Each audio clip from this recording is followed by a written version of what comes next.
honestos, porque si no me dicen que nos dijo bruto, no, brutalmente honestos, descarnadamente sinceros. Y yo necesito hacer un trato hoy. Primero, contar con tu honestidad intelectual, tu honestidad anímica, espiritual, y que abras tu corazón. No te voy a pedir que me digas nada, pero que oigas este mensaje con el corazón abierto. Por eso hablo de honestidad intelectual, de abrir la mente para decir, sí, yo estoy dispuesto a que Dios me hable, sea lo que sea que me tenga que hablar. Y yo prometo por mi parte, esta es la otra parte del trato, porque un trato siempre es bilateral, prometo abrir mi corazón, contarte una de las tantas batallas que me ha tocado librar por muchas décadas, y creo que es la primera vez que lo voy a contar, pero lo cuento de modo que te aliente, que sientas que no estás solo. Aquí, en el mundo donde estés mirándome, no estás solo en esto que estás viviendo. Dicho esto, paso a transmitirte lo que creo que Dios me dijo que te dijera. Voy a hacer el torpe intento de transmitirte tal cual, sin omitir ni agregar una palabra a lo que creo es la revelación de Dios para este día. Yo estoy convencido que una cosa es sentirnos amados por Dios cuando nuestra vida está en orden y sentimos que nuestra vida le agrada al Señor. Entonces, la autoaceptación es relativamente fácil. Uno sabe que está intentando agradar al Señor, que tiene una vida medianamente en santidad. Digo medianamente porque hasta donde nos alcanza la mente no hemos metido la pata y ahí nos sentimos amados. Incluso hasta nos agradamos a nosotros mismos durante esas temporadas de la vida. Cuando uno está fuerte y está bien arriba y está viviendo una temporada linda con el Señor, de oración, de llenura, que está leyendo la Biblia más que nunca, uno es como que siente que está al control de todo, al timón de su propia vida, y se cristaliza una sensación de seguridad, de tranquilidad, de paz. Pero ¿qué sucede cuando la vida se torna difícil, como lo es? ¿Qué sucede cuando empezamos a tropezar? Cuando pecamos, cuando fracasamos, cuando nuestros sueños se rompen, cuando nuestra espiritualidad se desmorona por alguna razón y ya no estamos orando como antes, no estamos buscando a Dios como antes. ¿Qué ocurre cuando nos encontramos cara a cara con nuestra propia condición humana y no nos gusta lo que estamos viendo? No nos gusta esta temporada espiritual que estamos teniendo. Pregúntale a cualquier persona cristiana que acaba de pasar por una separación, por un despido, por un repentino accidente de auto, ¿qué siente? Te divorciaste, por ejemplo. Mi pregunta siguiente es, ¿te sientes entero? Puedes que sientas alivio porque a lo mejor la pareja no funcionaba, por alguna razón indeclinable, el matrimonio estaba irremediablemente roto, pero eso no es lo importante hoy. La pregunta es, ¿cómo te sientes ahora ante Dios? ¿Tu sensación de seguridad quedó intacto o sientes como que hay cierta fragilidad? ¿Cómo queda tu sentido de autoestima después de un infortunio o después de algo que no estabas esperando? ¿Todavía te sientes como el hijo amado de Dios? ¿O sientes eso que yo he sentido por mucho tiempo, que uno es amado por Dios cuando tiene una vida más o menos perfecta y no es tan amado por Dios cuando uno tiene una vida más o menos rota? Hay temporadas que se nos olvida que nuestra caída, que nuestros errores no lo impiden a Dios que nos ame. Hagamos lo que hagamos, no hará que Dios nos ame menos. No es una apología esto de pecado. No estoy diciendo, haz lo que quieras, lo que se te dé la regalada gana y Dios no le importa. No, se entristece, pero no te deja de amar. Y ya sea que lo entendamos o no, Dios nos ama. Está presente en nuestra vida, habita en nosotros, nos ofrece una compasión que no se compara con nada que hayamos leído en un libro o escuchado en un sermón. No sabes cómo te ama el Señor. Es lo primero que quiero que sepas, que te grabes en tu corazón. Te ama el Señor. No, tienen que aplaudir más fuerte que eso que se escucha en el mundo. Nos ama el Señor. ¿Lo crees? Ahora, hay una condición implícita. Una condición que no está dicha de manera verbal, pero que está implícita. Dios nos ama, pero también nos llama a dejar de escondernos y a venir ante Él sinceramente, cosa que cuesta horrores en el ámbito cristiano. La autenticidad, la falta de hipocresía. Dios sigue siendo el padre que corrió al encuentro de su hijo pródigo que llegó cojeando a casa, con olor a a puerco. Sin embargo, apenas metemos la pata, buscamos escondernos. Es una tradición edénica, la traemos del huerto. Heredamos de Adán y Eva que de alguna u otra forma los usamos como modelos a seguir. Y cuando metemos la pata, tratamos de escondernos de Dios, de la iglesia. Todavía hay mucha gente que cuando peor se siente, el hilo más delgado es la iglesia. No voy más porque no me siento digno. ¿Cuándo fuiste digno? ¿Cuándo viniste a la iglesia? Porque tu santidad lo ameritaba. ¿Pero por qué nos escondemos? Porque no nos gusta lo que vemos en ciertas temporadas de nuestra vida. Entonces, ¿qué hacemos? Fabricamos un falso yo. Fabricamos un yo admirable, medianamente atractivo, espiritual, superficialmente feliz, porque la felicidad no es tal, es superficial, es playita. Escondemos lo que sabemos de nosotros mismos, o sea, todo lo que asumimos que es indignos, que nos hace indignos para ser amados por Dios. Y nos escondemos detrás de caras espirituales que nos ponemos para el consumo público, para que la gente nos vea de que todo está bien. Todos, de alguna forma u otra, fingimos. Si nos duele la panza, no se nos va a notar necesariamente, ¿no? Excepto el dolor de pies, que dice que se refleja siempre en la cara. Si los zapatos están apretados, los dicen tus ojos. No queda otro. Pero con el tiempo, esto es lo grave, con el tiempo olvidamos que estamos escondidos. Y eso todavía no es lo peor. Lo peor es que pensamos que esa cara espiritual que pusimos para simular, para el consumo público, es lo que realmente somos. Ese es el problema. Porque Dios ama quien realmente somos, nos guste o no. Nos ama por encima del maquillaje. Y cuando Dios nos llama, como Adán, a salir de nuestro escondite, quiere que salgamos desnudos como estamos. No existe ninguna cantidad de maquillaje espiritual que pueda hacer que seamos más presentables ante Él. No hay forma de maquillarse ante Dios. Puedes engañarme, puedes timarme a mí, al resto de la gente, a tu cónyuge, a tus hijos. No puedes timar a Dios. Pero a veces estamos tan hartos de nuestra propia mediocridad. Esto es entendible, te entiendo porque yo he estado en esa estación de la vida muchas veces. Que estamos tan hartos de nuestra propia inconsistencia espiritual que pretendemos que ese fingimiento se mantenga aún delante de Dios. Y conozco a muchos cristianos que se encuentran derrotados por el arma psicológica más fuerte acaso que Satanás tiene. Ese arma tiene la eficacia de un misil nuclear, la baja autoestima. Hay de los ministros que tienen temor a predicar en contra de la baja autoestima porque dicen eso es nueva era, eso es empoderar a la gente, es humanismo. Pero yo creo que es un arma sigilosa del enemigo. La mayor arma psicológica de Satanás es una sensación visceral que viene de acá, de inferioridad, de insuficiencia, de no dar la talla, de baja estima. Y ese sentimiento pone grilletes en muchos cristianos, sin importar las experiencias espirituales que han tenido, lo mucho que conozcan la palabra de Dios. Hay muchos que, a pesar que entienden su posición como hijos de Dios, están atados a un terrible sentimiento de inferioridad, de culpa. Satanás es el gran acusador y te acusa hasta por tu tentación. ¿Cómo podés tener esos pensamientos? Alguien dijo alguna vez que si los pensamientos sexuales que tienen la mayoría serían expuestos en una pantalla, el mundo sería un caos. ¿Cómo puedes tener esa fantasía? ¿Cómo puedes pensar eso de otra persona? Y esas cadenas es el malestar dominante que paraliza a los cristianos y asfixia el crecimiento. No maduramos, porque la culpa no nos deja madurar. Y algunas personas, cuando son criticadas o rechazadas, piensan, bueno, ahí está, lo dijo. Esto demuestra que soy un fraude.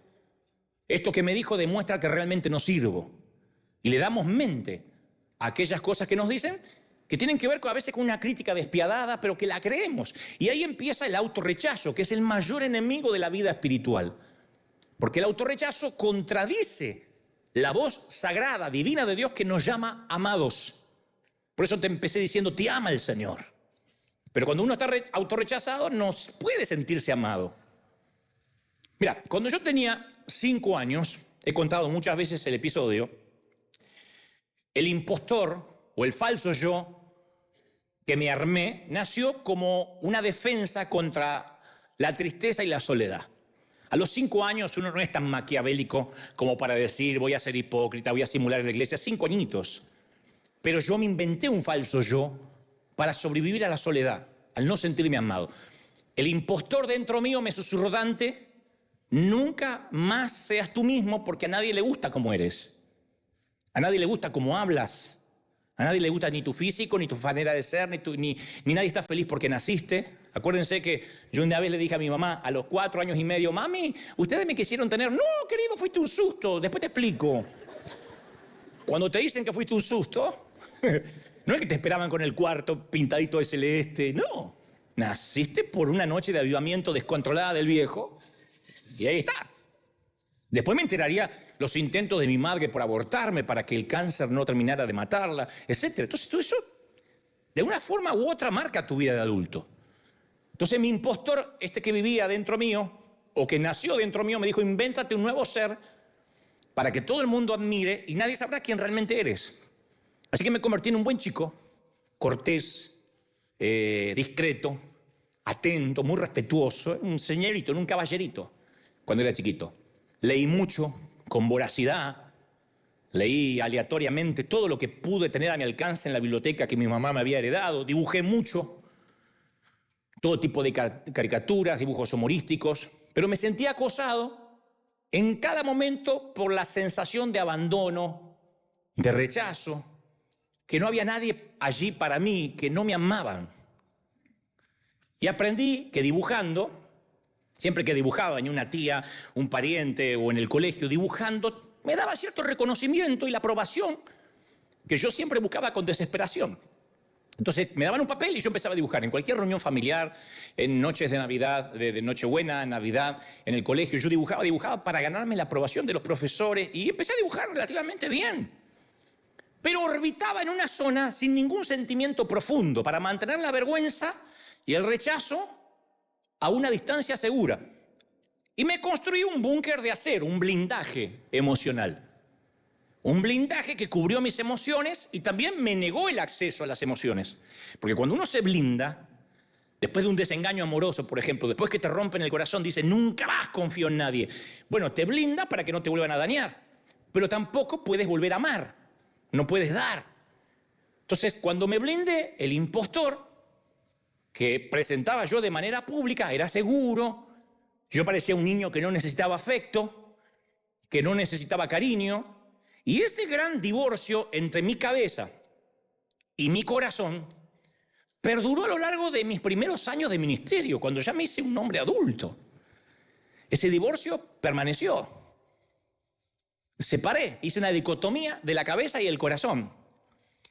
Mi corazón necesitaba algo, pero mi cabeza se convenció de que no lo necesitaba, que no necesitaba yo el cariño. Sí, lo necesitaba desesperadamente. Y durante 20 años proclamé el amor incondicional de Dios en todos los continentes, porque fui un predicador precoz, joven, pero yo no lo sentía en mi corazón. Durante todos esos años de ministerio, 2 décadas, nunca me sentí amado por Dios.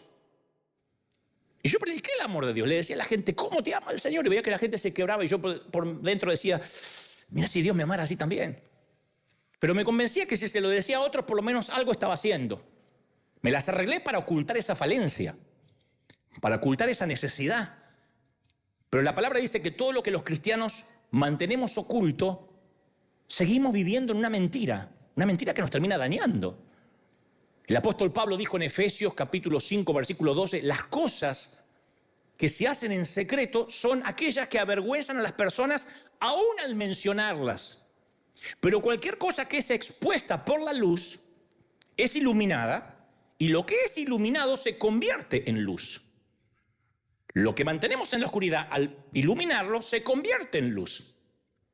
O sea que Dios no solo perdona nuestros hechos vergonzosos, sino que incluso nos promete que va a convertir lo que a nosotros nos parece oscuro, lo peor de nosotros, en luz. Pero en un vano intento, a veces por borrar nuestro pasado, privamos a los demás del don de sanidad que podemos impartir. Porque este es el tema. Si uno oculta las heridas, si uno se vuelve hipócrita, un cristiano hipócrita, como hay tantos, que ocultamos las heridas por miedo, por vergüenza, por esnobismo, porque se estila, por el status quo, nuestra oscuridad interior no puede ser ni iluminada por el Señor, ni nos convertimos en luz para los demás. No podemos ser de bendición para nadie. ¿Cómo vamos a ayudar a un divorciado si ocultamos el divorcio? ¿Cómo vamos a ayudar a una mamá que abortó si tenemos terror de contar que algún día abortamos? Al ocultar las heridas no podemos iluminar a nadie.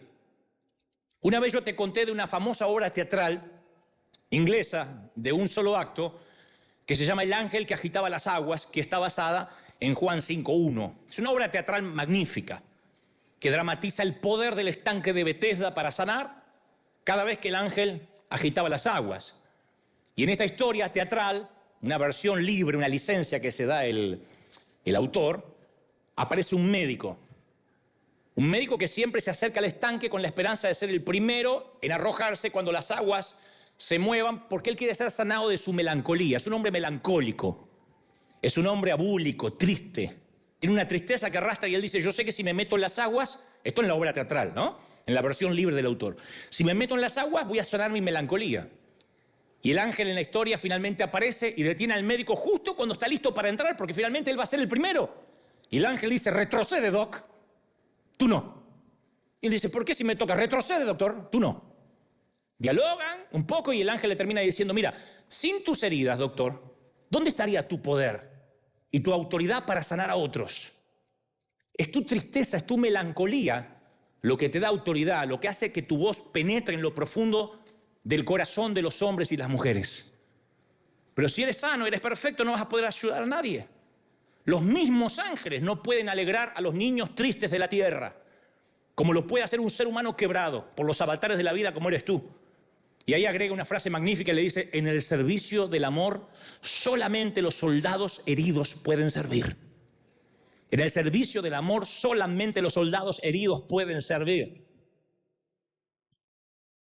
Fíjate cómo cambiaría este mensaje si yo me pongo en la posición impoluta de que a mí no me pasa nada, como muchos otros predicadores. A ti que tienes problemas en la niñez, a ti que tienes un falso yo, a ti que tienes doble vida, yo no la tengo, pero tú la tienes. Automáticamente levantas una defensa y dices, no, este tipo me quiere enseñar a vivir. Pues yo te estoy diciendo que eso lo viví, que de ahí vengo, tiene un doble valor, el valor de la empatía. Yo te conté que Alcohólicos Anónimos es la asociación que más funciona, que se niegan a institucionalizarse. Es una institución que funciona dentro de las aulas, dentro de los templos, de las iglesias, pero nunca vas a ver un edificio como tal, porque ellos creen que solo un herido puede sanar a otro herido. No serviría que tengan un pastor a cargo, un obispo. Tiene que ser un ex alcohólico ayudando a otro ex alcohólico o a otro alcohólico a ser sobrio. Ese ex alcohólico que ayuda sabe que no puede bajar la guardia porque puede ser alcohólico en cualquier momento otra vez. No hay un momento que dice yo ya nunca más voy a caer en el alcohol y por eso ayudo a otros. Es un herido sanando a otro herido. El que estuvo en el alcohol y tiene un problema con esa adicción, tuvo su vida al descubierto, de modo que llevó su vida al borde de la destrucción por el alcoholismo. Y cuando estas personas resurgen, que van contando los días que no toman, llevo 30 días limpio, llevo 1 año y medio limpio, sin consumir. Cuando esta gente resurge del infierno, de la adicción, tiene una comprensión, una sensibilidad, una empatía para ayudar a otros compañeros alcohólicos, ¿no? Porque ellos mismos tienen que estar luchando. Eso es lo que percibe la gente cuando un predicador te dice, yo también vivo lo mismo que vos. Yo no llegué a un nivel que no necesito orar, que no tengo tentaciones, y ustedes, humildes mortales, escuchen ovejerío de Dios. Yo siempre digo. Y algunos colegas me dicen, no te muestres vulnerable, eso no le hace bien a la gente. Le digo, no, al contrario. Los que salieron del alcohol o están saliendo, están peleando al lado de las drogas, no se permiten olvidar su vulnerabilidad. El que está firme, mire que no caiga. Entonces uno no se puede olvidar que estamos rotos. Las heridas son reconocidas, aceptadas, mantenidas a la vista. Y esas heridas son utilizadas para iluminar sus propias vidas mientras traen sanidad a los otros. Tus heridas traen sanidad a los otros. Cuando sales de algo donde literalmente sentías que tu vida se iba a pique, puedes decirle a otro que cree que su vida se está yendo a pique, no bajes los brazos, no te entregues. Yo pasé lo mismo y salí. ¿Cómo saliste? Te voy a contar. ¿Y ya saliste para siempre? No, pero todos los días la estoy peleando. Entonces es un cordón de 3 dobleces, 2 personas que están peleando por lo mismo. Este es un eco del clamor de Pablo en 2 de Corintios 12:9, que dice, por lo tanto, gustosamente haré más bien alarde de mis debilidades, para que permanezca sobre mí el poder de Cristo. ¿Cuánto hace que no escuchas a alguien hacer alarde de las debilidades? Pablo dice, yo hago alarde de mis debilidades. ¿Quién hace alarde de las debilidades? ¿Cómo te va, hermano? Bien, bien, mujeriego como siempre, pero acá ando. ¿Cómo te va, hermana? Y acá, lengua de víbora, chusmeando, viendo a quién puedo sacarle el cuero. Nadie. Nos ponemos una máscara. Pero si uno oculta sus cicatrices y vive tras el impostor, no puede ayudar a nadie. Ojalá los predicadores, yo no me voy a poner en predicador de predicadores, porque soy simplemente un torpe mensajero, pero ojalá entendamos esto, la mayoría de los que transmitimos el mensaje, que lo que más bendice es alguien que se muestra vulnerable y te dice, mira, yo también lucho con lo mismo, te voy a contar cómo lucho, no como luché cuando era inmaduro como tú, no, cómo sigo luchando. Esa es la gran contradicción de la iglesia, de Cristo, que apenas nos entregamos al Señor, lo primero que aprendemos es a fingir. El lugar donde más se finge en toda la tierra es dentro de las paredes de una iglesia. Por eso dicen por ahí que hay oraciones más sinceras en los panteones y entre las paredes de un hospital que dentro de un templo. Porque fingimos. Fingimos cuando cantamos, fingimos cuando adoramos, fingimos cuando vamos al Señor. Porque nos preocupamos por la aceptación, por la aprobación. Y debido a esa asfixiante necesidad de complacer siempre a los demás, desde el pastor hasta el otro, hasta el último, no pedimos ayuda. Y hasta a veces nos da pena pedir oración. Nos da pena decir, ora por mí. No solemos decir, ¿podés orar por mí? Sí pedimos oración para hacer un negocio, ora por mí que me voy a casar, ora por mí que me voy a comprar un auto, pero no solemos decir, ora por mí, estoy atado a la pornografía, no sé cómo salir, ayúdame, hermano. Y tampoco encontramos otro que diga, yo también, vos sabés que de tanto en tanto caigo a esa basura, te voy a ayudar, llámame por teléfono cuando estés tentado. No, ponemos una máscara, el otro pone una máscara y vivimos hipócritamente.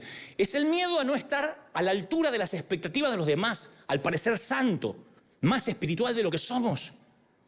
Entonces es una locura, porque si esto es un hospital y la gente enferma finge estar sana, pierde el sentido el ser médico y pierde el sentido ser enfermo. ¿Y cuándo nace ese falso yo? Generalmente en la infancia o en la adolescencia. Cuando no nos sentimos amados, cuando nos sentimos rechazados. No hay que ser huérfano para esto, Pues yo no lo fui. Sin embargo, yo no me sentía amado por razones que no vienen al caso. Pero entonces, para lograr aceptación y para lograr amor, el falso yo suprime u oculta los sentimientos de modo que hace que la honestidad emocional, la honestidad espiritual sea imposible, o sea, nula. Nunca más mostramos los sentimientos. Vivir a partir del falso yo nos crea un deseo compulsivo de presentar una imagen perfecta al público. ¿Cómo estás? Bien. Y estamos sufriendo. Para que todo el mundo nos admire y nos conozca como somos y tenemos el mejor matrimonio y los hijos nuestros son los más estudiosos y hasta nuestra suegra es santa. Mirá lo que te digo, ¿a dónde llega el fingimiento? Entonces la vida del impostor necesita experiencias externas para proporcionar una fuente personal de significado. El impostor no es quién es lo que hace. El impostor toma identidad de lo que hace, no de quién es. Eso es lo peligroso. Toma identidad de lo que hace, no de lo que es. Son aquellos que si no están sirviendo a Dios, perciben que ya no tienen valía, que ya no valen para Dios, que Dios ya no los ama. Es que yo no puedo estar sin hacer nada, porque sienten que si no hacen, no tienen valor. Son las personas que tienen que anteponer a su nombre la palabra doctor, pastor, apóstol, porque si su estima no está relacionada con lo que hace, él no le alcanza con lo que es. Entonces el falso yo trata de encontrar su identidad haciendo para el Señor en lugar de estando con el Señor. Son la gente que cuando vino la pandemia se le desmoronó el mundo. Les agarró un terremoto emocional. Es que yo iba a la iglesia todos los días y servía en las células y era ujier y ahora tenés que orar en tu casa. No puedo. Se sintieron que Dios los dejó de amar. Porque su identidad estaba asignada por lo que hacía. Y la mayoría nos dejamos engañar por esa mentira. Que Dios se complace con nosotros cuando hacemos algo por Él, cuando diezmamos, cuando nos congregamos, cuando oramos, cuando cantamos. Por muchos años yo escondí mi verdadero yo, el verdadero Dante, detrás del desempeño de mi ministerio. Imagínate, yo empecé a los 19 años, un pibito, un chamaquito, todavía soy chamaquito, pero ahí era más. Y se te vuelan los pájaros. Porque yo construí una identidad a través de la tele, a través de libros, una agenda repleta de invitaciones. Tenía 23 años y tenía viajes por todo el mundo. Me pagaban para ir a todo el mundo a predicar. Mirá, este muchachito que Dios usa. Y yo llegué a la conclusión que si el mundo cristiano pensaba bien de mí, entonces no había nada malo en mí. Como que de alguna forma le cerraba la jeta a mis viejos, diciendo, mirá el hijo que tuvieron, no me valoraron, no me amaron. Y mirá cómo ahora el mundo me está invitando. Mirá cómo gente me escucha hablar. Tengo 23 años y estoy predicando en un estadio. Entonces, cuanto más invertía mi tanque emocional en mi éxito ministerial, más real se volvía el impostor. Y eso nos impulsa a darle importancia a cosas que no tienen importancia y nos va apartando de lo que es real. Entonces empezaba el año y si yo tenía enero, febrero, marzo y abril ya llenos de invitaciones, sentía que Dios me amaba y estaba todo bien. Si las invitaciones se detenían por alguna cosa, decía, Dios quitó su favor. Yo tomaba identidad de lo que hacía. Me están mirando diciendo, mí me parece lo mismo. Sí, es así. Uno toma identidad de lo que hace. Porque el falso yo nos hace vivir en un mundo de engaño. No está mal servir a Dios. Está mal asignarse identidad con eso. Porque cuando uno se asigna identidad de lo que hace, no pasa a nivel ministerial, pasa a nivel familia. Hay mamás que en lugar de disfrutar ser mamá, toman identidad de los hijos. Su vida es, yo nací para tener hijos, para criarlos, para estar pendiente. Eso es lo único. Después me quiero morir. Cuando críe el último me quiero morir. No, ¿por qué te quieres morir? Pero hay gente, hay damas que toman identidad de ser mamá. Y cuando el último hijo emigra y vuela a su propio vuelo, son esas abuelas insoportables que te mandan 72 mensajitos al día. Acuérdense de mamá, acuérdense, estoy sola, me estoy muriendo, papá no me habla. Porque tomaron identidad de los hijos. Que acá no pasa, pero yo sé que en otras partes del mundo sí. O tomar identidad de tu cónyuge. Es espantoso. Porque un día tu cónyuge parte, o el matrimonio se disuelve, y tomabas identidad prestada, eras una luna, brillabas con una luz que no era tuya. Entonces no podemos reconocer, cuando uno vive de una luz prestada, no podemos reconocer el vacío que hay en nosotros. Por el contrario, como servimos a Dios y estamos metidos en un montón de cosas, ignoramos ese vacío, barnizamos la verdad y distorsionamos la realidad. Y esto me trae a la mente las palabras del apóstol Juan, que dijo, si afirmamos que no tenemos pecado, en 1 de Juan 1:8, si afirmamos, no, yo no tengo pecado, nos engañamos a nosotros mismos y no tenemos la verdad. ¿Y qué es lo que te va a hacer libre? La verdad. Pero si uno dice, no, yo no soy así. Si uno afirma que no tiene pecado, seguimos en la oscuridad. Entonces yo me acuerdo que mi deseo, mi anhelo de aprobación, ese que no tuve en la infancia, luego de adulto, me hacía tambalear por un deseo a que me acepten, a que me amen. Yo quería que otros pastores me amaran. Hoy me río de eso, hoy no me quiere casi ninguno. En ese entonces yo deseaba que me aceptaran. Yo conté que yo he estado en congreso con un mensaje listo para miles de jóvenes, en una plaza de toros, en un lugar repleto, y se sentaba allí 2 o 3 pastores y yo cambiaba el mensaje por uno más sofisticado, uno más bíblico, para ganarme la aprobación de esos 3, olvidándome de todos. Pedí perdón ya por eso, creo que el Señor me perdonó. Hoy en día no me importa. Me interesa cumplir lo que Dios me manda a decir. Pero este es el tema más importante aquí. Dios no puede amar al falso yo. No podemos armarnos, sí podemos, pero, a ver, no vamos a lograr que Dios nos ame, porque Dios no puede amar a un hipócrita. Dios no reconoce a ese que inventamos para el consumo público. Dios no puede amarlo. Es como una dama que se faja toda y se mete un montón de corsés y anda así por la vida. Señor, bendíceme, Dios dice, no te reconozco, mija. Sácate todo eso, pues no sé quién es. Empieza a sacar. Ah, la fe.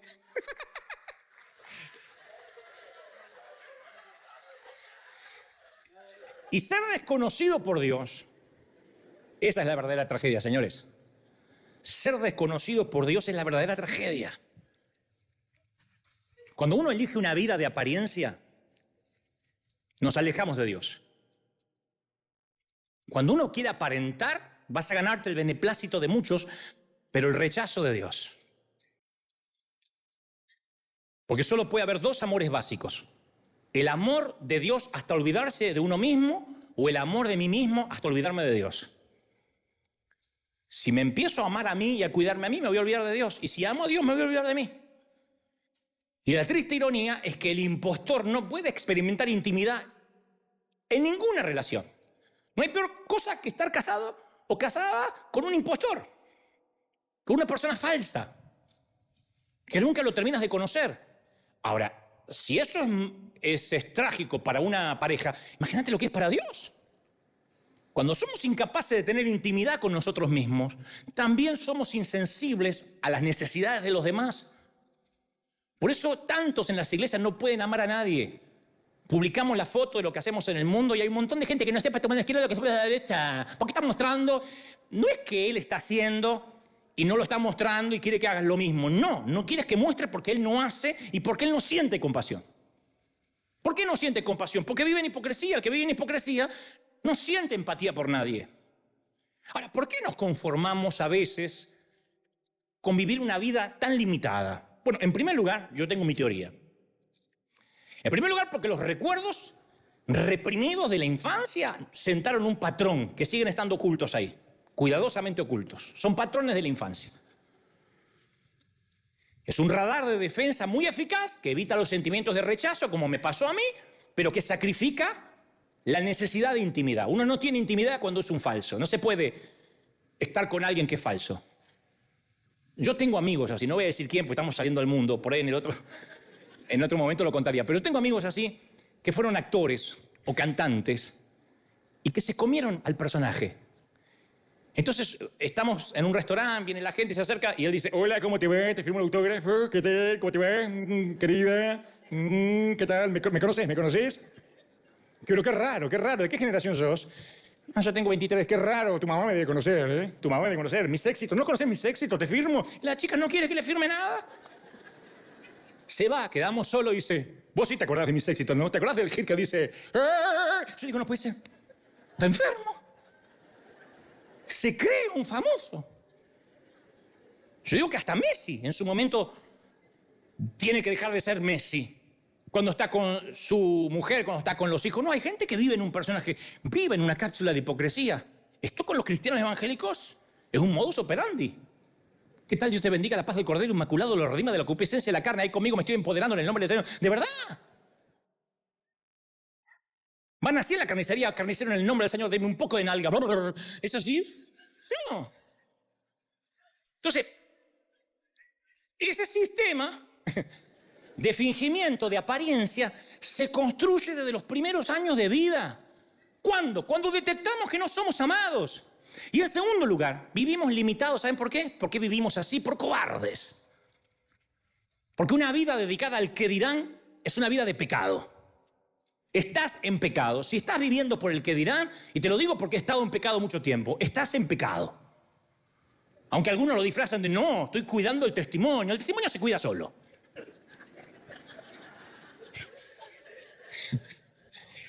No hay que cuidar el testimonio se cuida solo. Hay que cuidar el testimonio. Hay que poner el testimonio en Instagram para que vean que todo está feliz, porque hay que cuidar el testimonio. El testimonio se queda solo. Si uno vive bien, el testimonio habla a los gritos. Y si uno vive mal, no hay filtros de Instagram o TikTok que te pueda hacer mejor de lo que eres. Entonces yo he pecado deliberadamente. ¿Cómo? Al negarme a pensar, sentir, actuar, responder y vivir de acuerdo a mi yo auténtico. Por mucho tiempo. Y nos negamos a ser nosotros mismos con Dios y luego nos preguntamos: ¿por qué no tengo intimidad con Dios? Siempre que oramos, siempre que vamos a orar, ¿saben lo que debería ser la oración? Una necesidad de satisfacer nuestro corazón, de estar con Él. No es meramente ir a pedir cosas. No es ni Santa Claus, ni es el genio de Aladdin. Orar es la respiración de nuestra vida espiritual, estar unido con Dios. Es la respiración. Ahora, pregunto, no tienen que decirme, pero en sus corazones, ¿pasaste largas temporadas sin poder orar? ¿Tuviste temor a veces de estar a solas con Dios? ¿Te está costando o te costó horrores hacer un devocional? ¿Te es más fácil irte a dormir con una maratón de Netflix antes que arrodillarte a los pies de la cama y que tus últimas palabras sean dirigidas a Él? Porque cuando uno lo calma más, el juego del calamar, que Dios, ese es el impostor que vive dentro tuyo, no te deja orar. ¿Por qué? Porque el falso yo se resiste a la intimidad. El falso yo, el impostor que vive en ti, razona. Bueno, yo no oro mucho, pero sirvo un montón. Mira cómo tengo los pies de estar parado en la iglesia. Aparte, a mí me gusta tener comunión continua, espontánea, en el auto, en el inodoro. Yo no soy de ay, me voy a poner a orar, así como las religiosas. A mí me gusta cantar corito. No, tu falso yo tiene terror a estar solo con Dios. Porque si está a solas con Dios, descubriría que no es nada, que está vacío. Entonces ese falso, ese hipócrita que vive en nosotros se siente frustrado porque a la vez nunca oye la voz de Dios. Pero no puede oírla porque Dios no lo reconoce. Dios tiene adversión hacia el hipócrita. No perdió un solo minuto en las Escrituras en tratar de convertir a un hipócrita. Y mirá que tuvo paciencia con las prostitutas, con los recaudadores de impuestos, aún con los centuriones. No tuvo un gramo de paciencia. Lo dio como una batalla perdida con los hipócritas. Le dijo generación de víboras, serpientes, sepulcros. Porque no se puede Dios acercar a un hipócrita. Porque Dios detesta la mentira, la fachada, la máscara. Entonces la oración está muerta para cualquier identidad que no venga de parte de Dios. Por eso hay que salir fuera del escondite, mostrarnos. Porque cualquier cosa que sea negada no se puede curar. Las heridas tapadas no cicatrizan. Y si negamos, no podemos tener curación. Tenemos que reconocer, wow, soy un hipócrita, estoy habitando en un mundo irreal. Mi vida no es internet, no es las redes. Viste que hay gente que todo el tiempo, no es las redes, no es las redes. Aceptar la realidad de nuestro pecado significa aceptar, bueno, este soy yo, soy auténtico, este soy yo. A ver, no descanso en este soy yo y ya. No, este soy yo, a ver qué puedes hacer con los pedazos rotos de mi vida. Judas no pudo enfrentarse a su sombra, Judas no pudo. Pedro sí. A mi humilde entender, fue menor lo que hizo Judas que Pedro. Judas lo entregó, Pedro lo insultó 3 veces, lo negó y lo insultó, maldijo. Pedro se hizo amigo del impostor, dije, este soy yo. Judas se enfureció contra él, le costó la vida. Porque acuérdense que el suicidio no ocurre de un impulso repentino, sino es un acto que ha sido ensayado durante años bajo patrones de rechazo. Son años y años de mentiras del enemigo y un día la cabeza explota y se quita la vida. ¿Ustedes recuerdan a Don Quijote, la obra de Cervantes? Cuando el caballero de los espejos le miente y le dice al Quijote, vea usted mismo cómo es en realidad. Descubra que usted no es un noble caballero, sino un idiota espantapájaros de hombre. Y el encantador le miente cuando dice, tú no eres ningún caballero, sino un tonto simulador. Mira las cosas como realmente son. ¿Qué ves, Quijote? ¿Sabes lo que eres? Un tonto que está envejeciendo. Y el padre de la mentira hace lo mismo, tuerce la realidad, nos distorsiona la realidad, nos distorsiona el espejo y te dice, tú no vales nada a menos que finjas. Eres un espantapájaros. No vales nada. Tienes que fingir, porque si no en la iglesia no te van a aceptar. Sí, pero mi matrimonio anda mal. No, tienes que decir que anda bien. Pero mi hijo está en rebeldía, no lo cuentes, porque lo van a sacar de servir al Señor. Pero conozco a alguien que tiene problemas con su orientación sexual, que se calle la boca, se meta dentro del closet lo más que pueda. ¿Por qué? Porque lo van a echar de la iglesia, lo van a discriminar.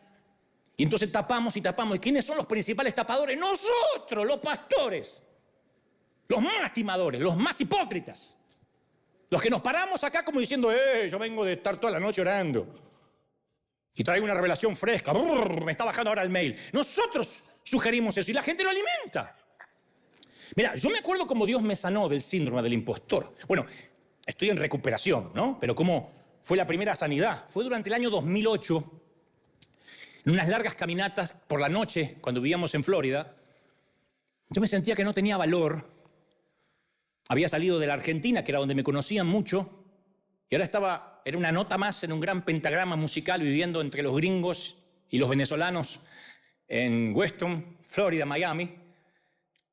Y yo no estaba haciendo nada para ganarme, creía yo, la aprobación de Dios. No estaba haciendo nada para ganarme su afecto, su favor, su amor. Y una noche estaba lloviendo y el Señor me dijo mientras que yo iba caminando, tú eres mi amado. No me lo olvido más, por eso siempre se lo repito a la gente. Tú eres mi amado. Defínete radicalmente a ti mismo como el amado de Dios. Cuando te pregunten quién eres, aquel a quien Dios ama. Porque mi amor por ti, Dante, constituye quién eres.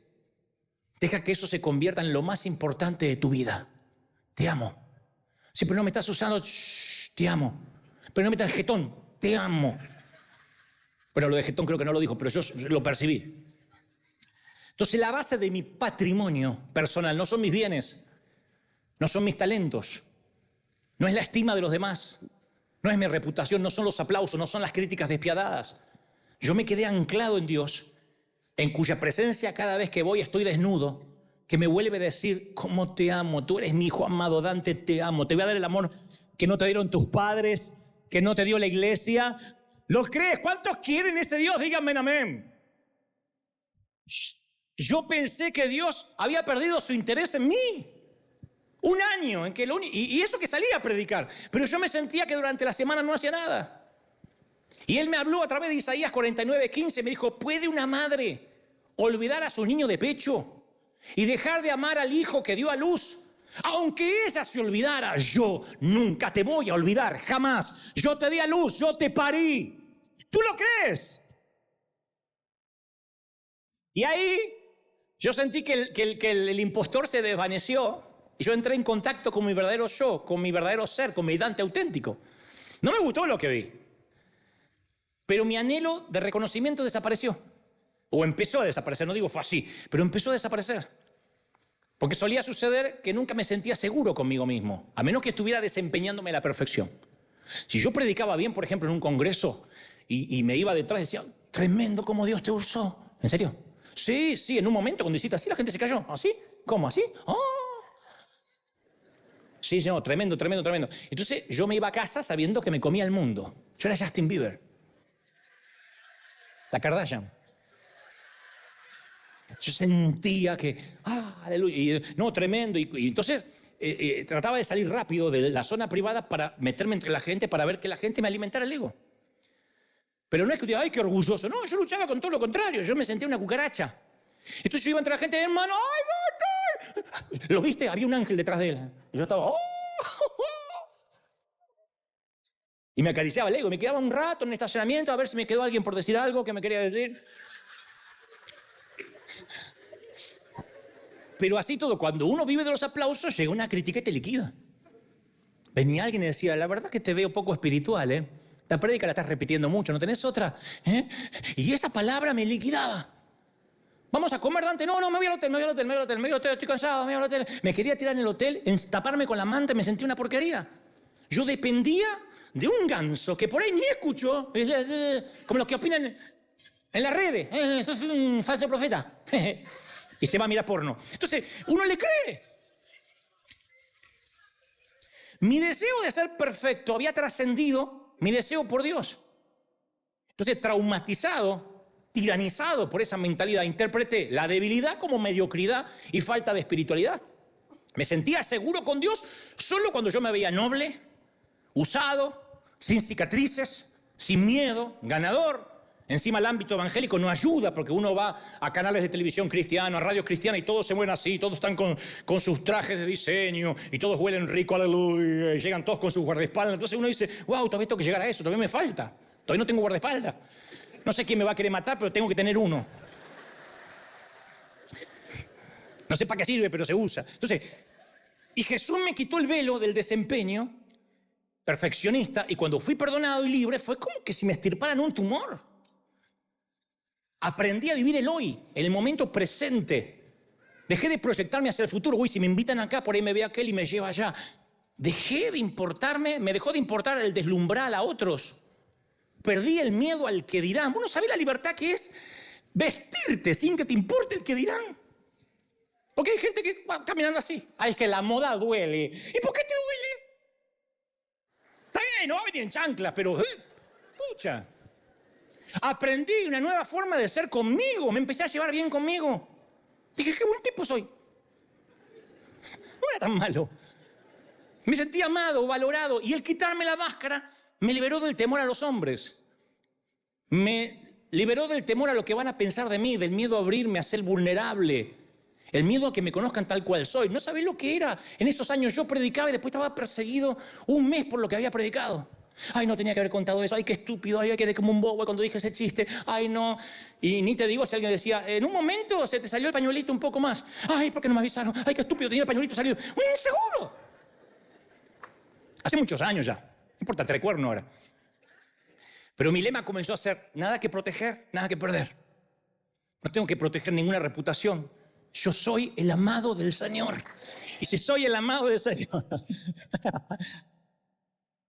me vuelvo seguro, inmune a las críticas, a los aplausos. Además, escucha, cuando conozcas a tu ser auténtico, ese es el ser más extraordinario, el auténtico, el que más subyuga. Ese es el que enamora, el que subyuga, el que atrae, el auténtico.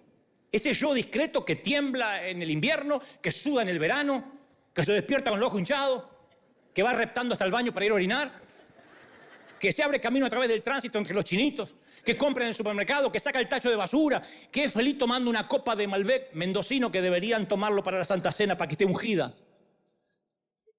Mientras que el impostor asigna su identidad en la adulación o la crítica, el verdadero yo afirma su identidad al saberse amado. Y el auténtico encuentra a Dios en las cosas cotidianas de la vida, no en la búsqueda de experiencias místicas. ¿Viste que hay gente que si no se cae, si no le agarra la tembladera, Dios no lo tocó?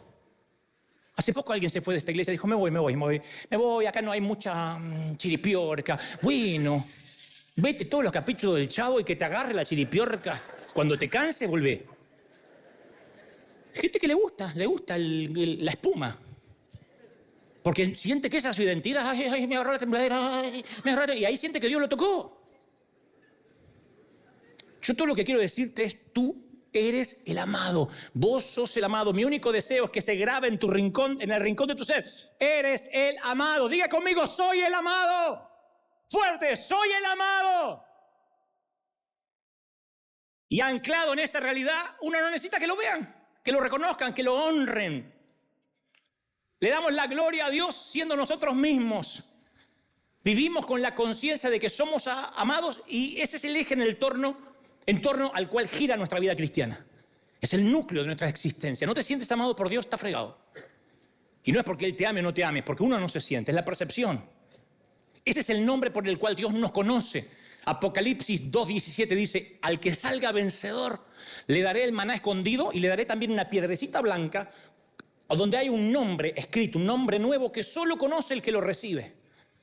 Entonces, si tengo que buscar una identidad fuera de mí mismo, me va a seducir la necesidad que me honren. Uy, fui hasta la iglesia y no me dijeron pastor. Uy, se olvidaron de decir que yo escribí varios libros, y cuando me presenten digan conmigo que la iglesia tiene tantos miles. O puedo encontrar, en su defecto, mi centro de gravedad en las relaciones interpersonales. Como decía recién, que nos halague la gente. Y a veces en la iglesia tenemos la culpa de halagar a la gente, halagar a los demás. Ay, usted está tan ungido. Ay, el siervo. Ay, usted es el líder. Y cuando pertenecer a un grupo de élite eclipsa el amor de Dios, o cuando extraigo significado de cualquier fuente que no sea el saberme amado, estoy espiritualmente muerto. Cuando Dios es relegado al segundo lugar detrás de cualquier baratija, habremos cambiado la perla de gran precio por vidrio barato pintado. ¿De qué me sirven que me diga pastor, doctor, apóstol, si voy a llorar bajo la manta de que no me siento amado?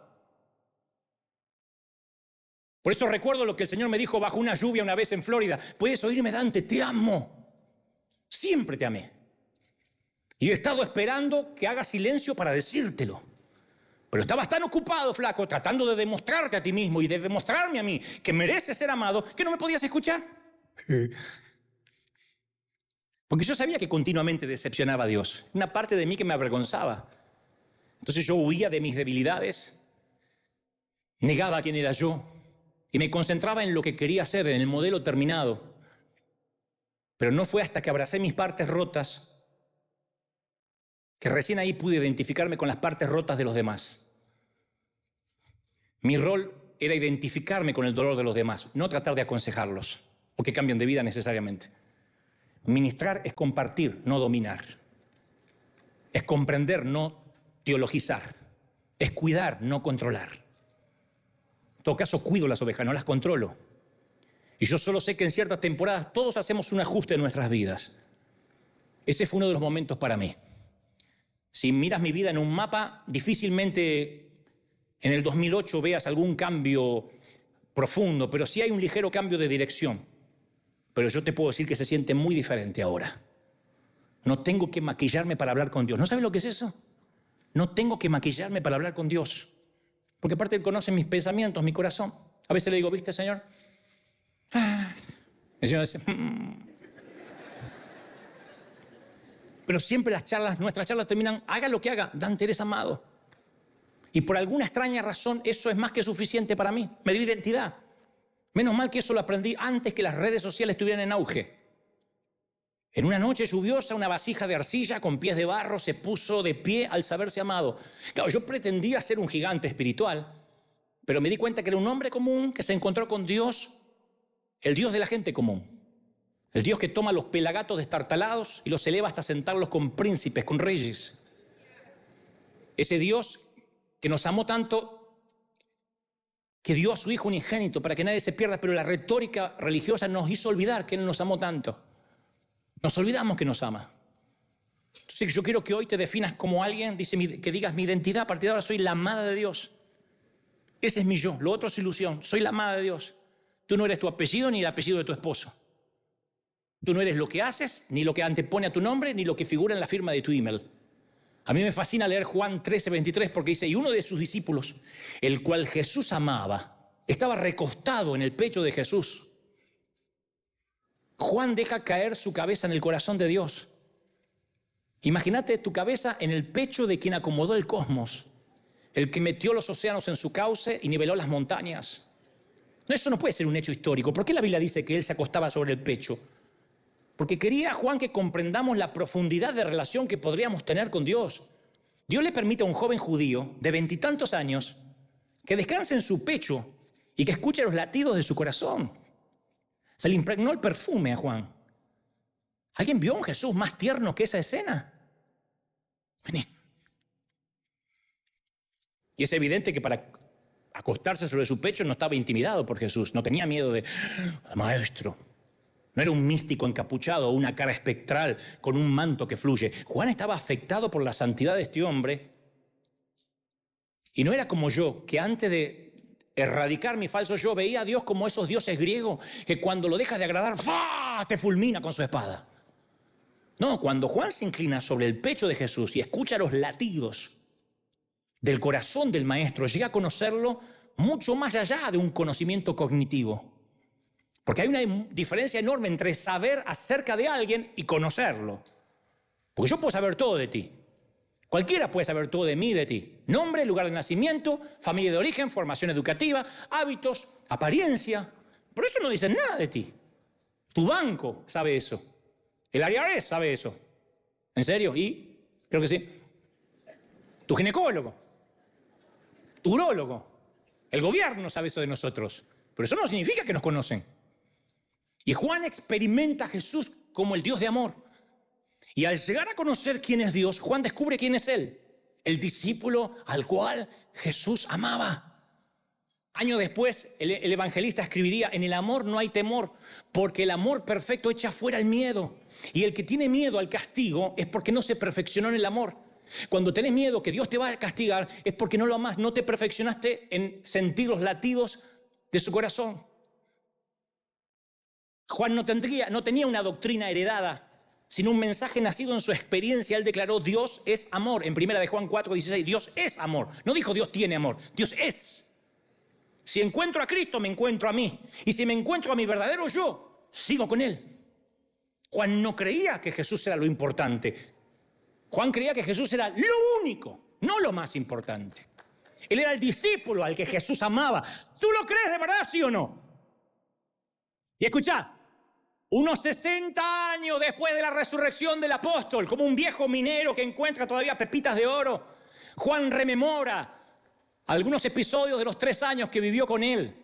Hizo una referencia puntual a aquella noche cuando todo cobró sentido para él y afirmó su identidad. Dijo, Juan 21:20, al volverse, Pedro vio que lo seguía el discípulo al que Jesús amaba, el mismo que en la cena se había recostado sobre Jesús. ¿Te imaginas que estamos cenando? No me voy a comparar con Jesús, pero estamos cenando nosotros. Me decís, Dante, ¿me puedo estar acá? Acá, un ratito, a sentir el corazón. Dale. Y se acuesta acá el gordo. Y yo quedo así. Pero si le preguntabas a Juan, si le preguntaran a Juan en ese entonces, ¿y usted qué hace? En la iglesia, ¿qué hace? ¿A qué se dedica? Él no diría, yo soy apóstol, yo soy un escritor de los evangelios. Él diría, yo soy aquel al que Jesús ama. Y hay que mirar a Dios bajo el prisma de los valores juánicos, o sea, a través de los ojos de Juan. Lo único que nos trae identidad no es la denominación, la doctrina, venir a River, sino todo se reduce a la pregunta, ¿me amas? Solamente el amor de Cristo te va a dar dignidad. Antes de que viniera la autoridad sobre Pedro, 3 veces le preguntó, Jesús, ¿me amas? Si la autoridad es dada, debe estar basada en el amor de Jesús. Si no, no tienes autoridad ni para predicar, ni para servir. El liderazgo no es confiado por Dios a los brillantes oradores, a los genios administrativos, a los teólogos, a los profetas, sino a aquellos que se sienten amados por Él. Nuestro liderazgo está basado en una relación íntima con el Señor.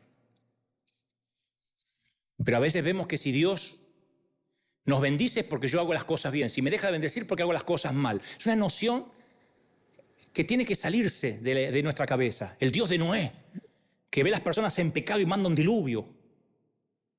El Dios del desierto, que envía serpientes a morder a todos porque se quejaron contra él. El Dios de David, que diezma a todo el pueblo porque David se atrevió a hacer un censo. El Dios que exige la última gota de sangre de su hijo para expiar los pecados.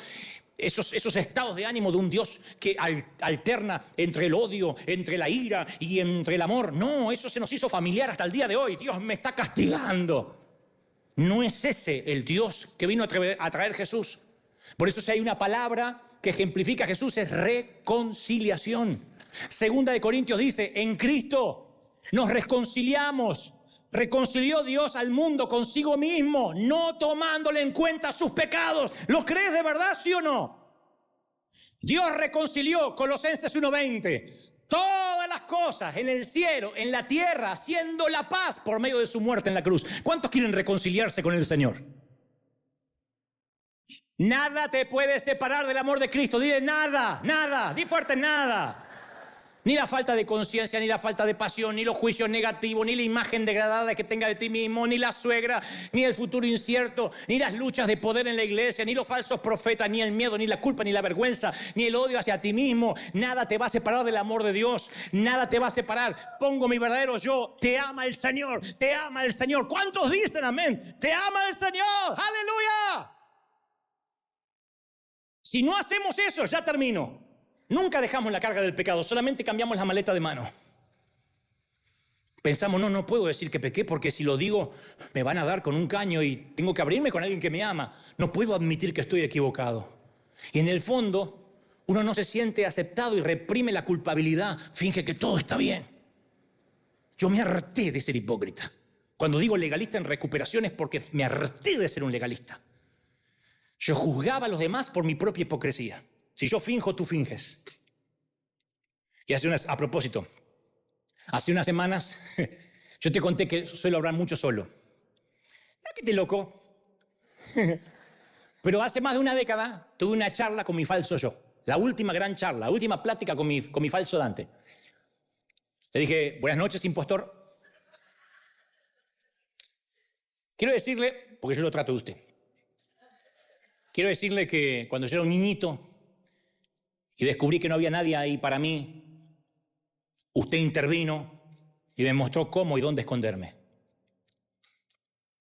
Porque mis padres hacían lo que podían, no los culpo, pero no me sentía amado. Entonces, en ese momento de mi vida, impostor, usted fue invaluable para mí. Porque sin su intervención yo me habría paralizado por el miedo. Y usted tuvo un papel crucial en mi vida. Usted fue mi protector durante mi desarrollo. Cuando tenía 5 años, me enseñó cómo ocultarme. Me iba al galpón de la carpintería de mi papá.